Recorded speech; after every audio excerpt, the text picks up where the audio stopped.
कुरुक्षेत्र का मैदान रक्त से लाल हो चुका था।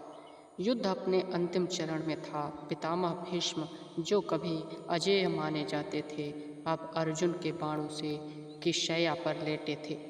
उनका विशाल शरीर सैकड़ों के तीरों से विदीर्ण था, परंतु उनके मुख पर अभी भी शांति झलक रही थी। संध्या का समय था। सूर्य धीरे धीरे अस्त हो रहा था और आकाश में हल्की लालिमा फैल रही थी।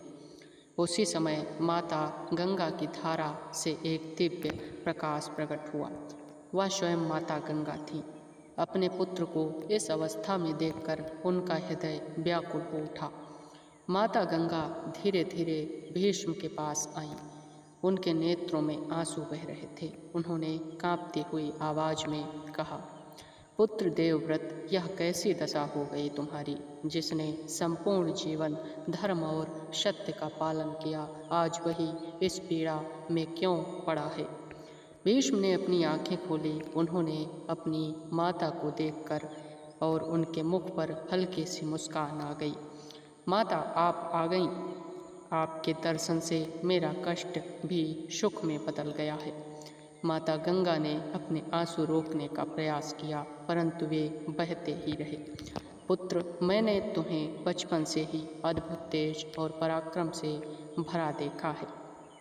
तुमने अपने पिता के लिए वह भयंकर प्रतिज्ञा ली, जीवन भर ब्रह्मचर्य और सिंहासन का त्याग।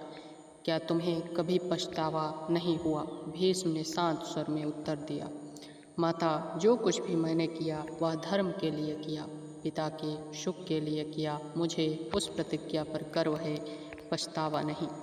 माता गंगा ने गहरी सांस ली। परंतु पुत्र, यही प्रतिज्ञा तुम्हारे जीवन का सबसे बड़ा बोझ बन गई। तुमने अधर्म को होते हुए भी सहन किया।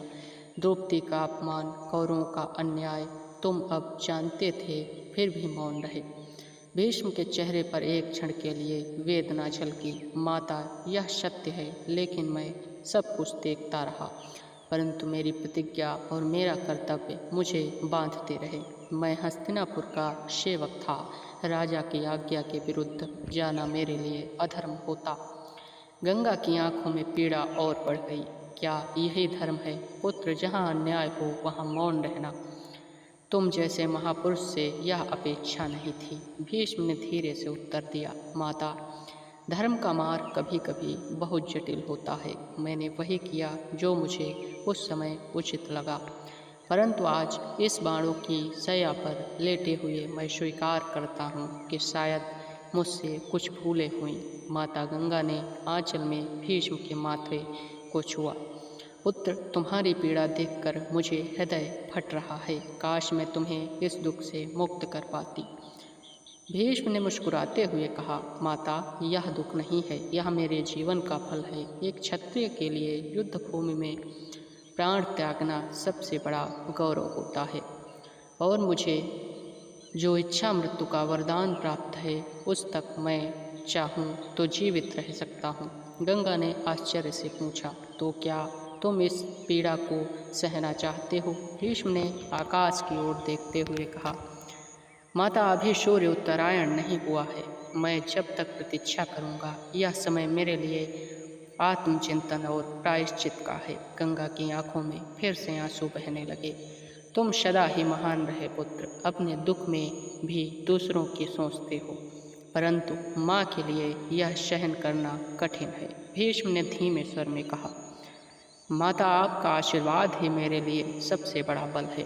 यदि मैंने जीवन में कोई पुण्य किया है तो वह आपकी कृपा से ही संभव हुआ।